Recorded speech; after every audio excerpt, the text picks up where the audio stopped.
Assalamualaikum warahmatullahi wabarakatuh. Perkenalkan, nama saya Loren Andreas dari kelas C8 Manajemen dengan NPM 101121288.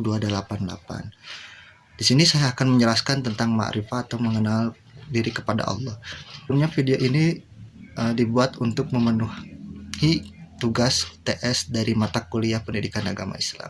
Yang pertama ada ahamiyatul ma'rifah atau pentingnya mengenal Allah Subhanahu wa taala. Ma'rifah berasal dari kata arafa ya'rifu, ma'rifah yang berarti mengenal. Dengan demikian, ma'rifatullah berarti usaha manusia untuk mengenal diri kepada Allah, baik dari dalam wujud maupun sifat-sifatnya. Definisi yang lain bahwa ma'rifatullah mengenal Allah bukanlah mengenal zat Allah Subhanahu wa taala, karena hal ini tidak mungkin terjangkau oleh kapasitas akal manusia. Menurut Ibnu Qayyim, ma'rifatullah dimaksudkan oleh ahlul ma'rifah, orang-orang yang mengenal Allah seperti ulama, habaib, dan yang lain-lain, adalah ilmu yang membuat seseorang melakukan apa yang menjadi kewajiban bagi dirinya pada dan bersekuensi pengenalannya. Selanjutnya ada manfaat mengenal Allah. Manfaat mengenal Allah ini mempunyai tiga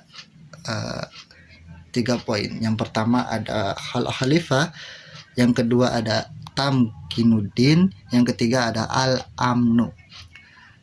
Ciri-ciri dalam ma'rifatullah. Yang pertama adalah asma, nama Allah Subhanahu wa taala, yang kedua adalah sifat Allah Subhanahu wa taala, yang ketiga adalah af'al atau perbuatan Allah Subhanahu wa taala yang terlihat dalam ciptaan dan tersebar dalam kehidupan alam semesta ini.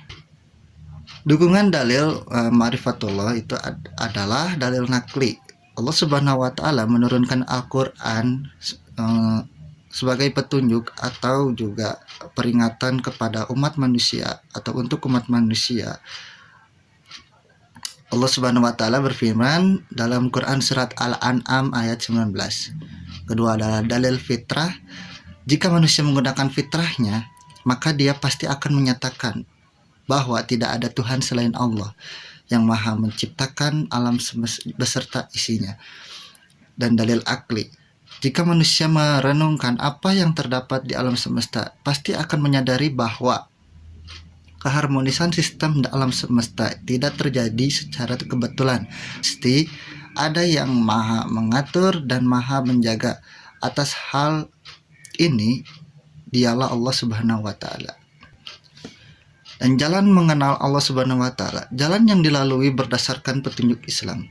Jalan mengenal Allah telah ditunjukkan oleh Islam dengan menggunakan prinsip keimanan dan akal pemikiran melalui tanda-tanda atau ayat-ayat dalam Al-Qur'an,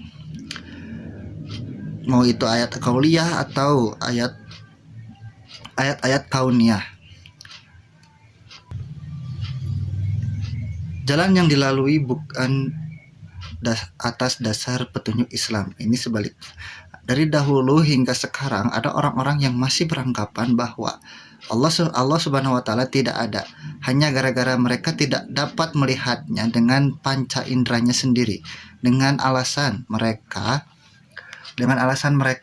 tidak mempercayai sesuatu yang gaib. Padahal panca indera kita sangat terbatas kemampuannya dalam menganalisa benda-benda yang nampak, apalagi terhadap benda-benda yang tidak nampak. Selanjutnya di sini ada at-thariq ila ma'rifatullah atau cara menuju ma'rifat. Cara menuju mengenal Allah, yang pertama ada akal sehat. Akal sehat atau akal budi, nalar wajah atau nalar umum adalah penilaian yang masuk akal dan praktis mengenai masalah sehari-hari atau kemampuan dasar untuk melihat, memahami, dan menilai dengan cara yang umumnya dimiliki oleh hampir semua orang. Yang kedua adalah para nabi dan rasul. Para nabi dan rasul adalah manusia pilihan yang diberikan wahyu oleh Allah Subhanahu wa taala untuk berdakwah. Oleh karena itu, para nabi dan rasul yang paling mengenal Allah Subhanahu wa taala. Namun para nabi dan rasul sudah tiada, maka kita wajib mempelajari atau mewariskan apa yang diwahyukan kepada para nabi dan rasul. Selanjutnya yang ketiga ada asma wa sifat. Makna tauhidul asma wa sifat, mengesahkan Allah dalam nama-nama dan sifat-sifatnya, adalah meyakini secara mantap bahwa Allah Subhanahu wa taala menyandang seluruh sifat kesempurnaan dan suci dari segala sifat kekurangan, dan bahwa Dia berbeda dengan seluruh makhluknya. Cara mengenal Allah di sini ada petunjuk kauliyah dan ayat-ayat kauliyah dan kauniyah. Yang pertama adalah ayat-ayat kauliyah. Ayat ini berasal dari ucapan yang bersumber dari firman Allah Subhanahu wa taala yang sering kita jumpai dalam kitab suci Al-Qur'an. Contohnya adalah kita sebagai umat Islam sangat dianjurkan untuk bersabar ketika kita ditimpa masalah. Melakukan kesabaran berarti bahwa sabar merupakan perbuatan menahan diri yang sesuai aturan syariat. Bersabar bukan berarti pelakunya malas berpikir meskipun menerima sesuatu apa adanya. Dan yang kedua adalah ayat-ayat kauniyah. Ayat kauniyah adalah ayat yang atau tanda yang wujudnya di sekeliling manusia yang diciptakan oleh Allah Subhanahu wa taala. Ayat-ayat ini adalah ayat dalam bentuk segala ciptaan berupa alam semesta dan semua yang di dalamnya. Ayat-ayat ini meliputi segala macam ciptaan Allah, baik dari yang kecil maupun yang besar. Dan manfaat ayat-ayat kauniyah. Di sini manfaat ayat-ayat kauniyah itu merasakan keagungan Allah dan Subhanahu wa taala dan kelemahan diri. Pengagungan akan melahirkan kecintaan, rasa takut untuk mendurhakainya atau tidak mengenal kepada Allah, juga berharap hanya kepada Allah. Sedangkan menyadari kelemahan diri akan membuat manusia inabah atau mengambilkan urusan kepada Allah Subhanahu wa taala, bertawakal kepadanya dan menjauhkan diri dari sifat congkak dan sombong. Dan penghalang untuk mengenal Allah itu ada dua. Yang pertama ada maradus syahwat, dan yang kedua adalah maradus syubhat. Maradus syahwat itu berkaitan dengan penyakit hati berupa nafsu dan kesenangan serta perilaku yang tidak terpuji. Sedangkan maradus syubhat, berbagai hal yang menimbulkan keraguan, lebih banyak berkaitan dengan masalah akal dan logika. Al-mawani fi ma'rifatullah atau penghalang mengenal Allah. Yang pertama adalah maradus syahwat. Golongan maradus syahwat itu adalah yang pertama al-kibru, kesombongan. Kesombongan adalah salah satu dari suatu penyakit hati yang sangat berbahaya bagi manusia. Dengan segala bentuknya, kesombongan faktanya adalah memandang dirinya lebih baik daripada orang lain dengan merendahkan mereka. Dan golongan yang kedua itu adalah ajulmu atau kezaliman. Zalim adalah penyakit yang ada di dalam hati. Contoh perbuatan zalim yang paling dasar dan yang paling sering tidak sedikit yang kita lakukan kepada orang lain terkadang menyakiti hati atau dan perasaan orang lain. Hal ini melakukan kekerasan secara fisik atau dan lain-lainnya.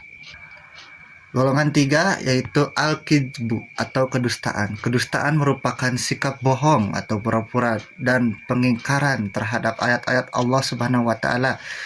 Hal ini seperti yang dilakukan oleh orang-orang munafik sebagaimana dimuat dalam firman Allah Ta'ala yang artinya mereka hendak menipu Allah Subhanahu wa Ta'ala, orang-orang yang beriman, padahal mereka hanya menipu dirinya sendiri, sedang mereka tidak sadar dalam hati mereka ada penyakit, lalu ditambah Allah penyakitnya.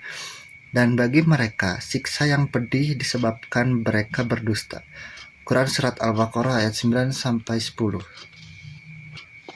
Poin selanjutnya ada al-jahlu atau kejahilan, yakni tidak mau memikirkan ayat-ayat Allah Subhanahu wa taala, baik ayat-ayat kauliyah yang tersurat dalam Al-Qur'an maupun ayat-ayat kauniyah yang tersirat. Hal inilah yang menyebabkan terhalangnya manusia dari mengenal Allah Subhanahu wa taala. Dan yang terakhir ada artiyab atau ragu-ragu. Hal ini disebabkan karena sedikitnya ilmu dari ma'rifah atau pemahaman. Bisa dikatakan pula keraguan-keraguan ini lahir dari kebodohan. Begitulah orang-orang yang munafik selalu berada dalam kondisi terombang-ambing di antara iman dan kafir.